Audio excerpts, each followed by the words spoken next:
So here's the Tecno Camon 40 Pro 5G. Hi! So my name is Kister from Team Orange. So ang agenda natin ngayon is mag-unbox tayo ng bagong smartphone from Tecno. So ang gagawin ko guys is papakita ko sa inyo yung itsura ng smartphone na to and kung ano yung mga kasama nito pag binili nyo. So let's do this! Alam niyo ba, sobrang satisfying talaga pag every time na nag-unbox ako ng mga gadgets, especially the Tecno. Kasi first time ko mag-unbox ng Tecno ngayon dahil grabe. Feeling ko isa to sa mga magte-trending na smartphone ngayon. Kasi if I'm not mistaken, around 17,000 plus to. So let's go. So this is the Camon 40 Pro 5G.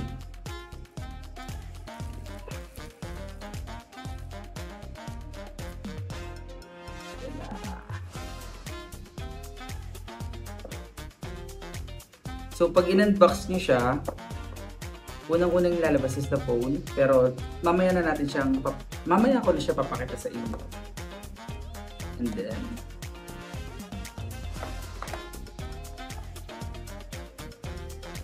so meron silang Tecno 12 plus 1 months warranty. This is the warranty card. So included ito sa box. Then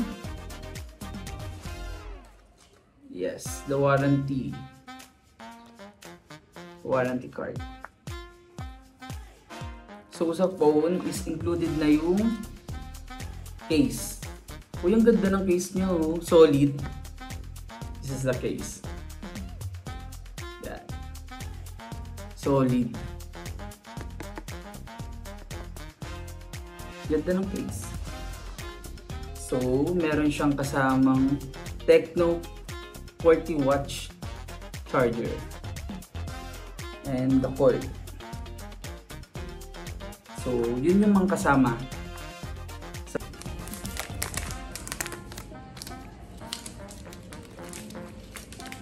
Ganda ng tsura, curve. Nice. So this is the screen. Then so may sticker siya here but di ko siya muna papakita. So I think mas better kung re-remove ko muna then didikit ko sa box. Wait.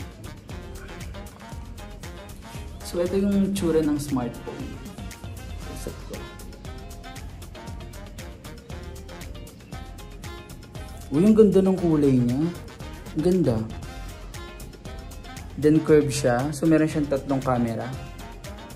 So later, iti-test natin kung gaano kalinaw yung camera.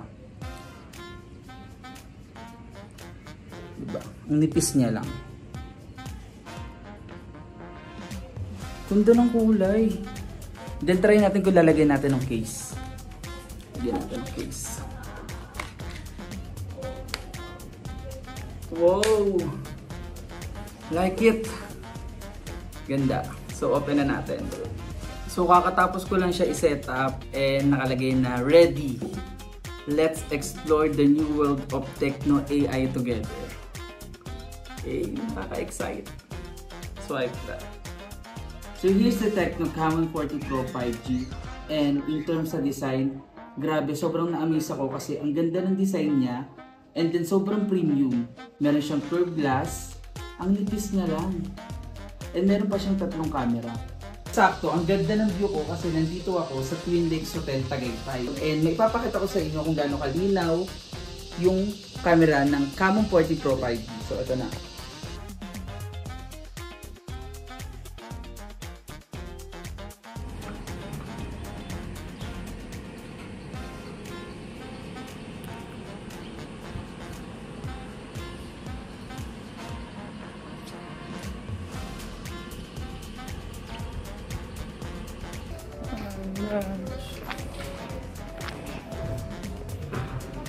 Paano video ginawa mo? Ganyan?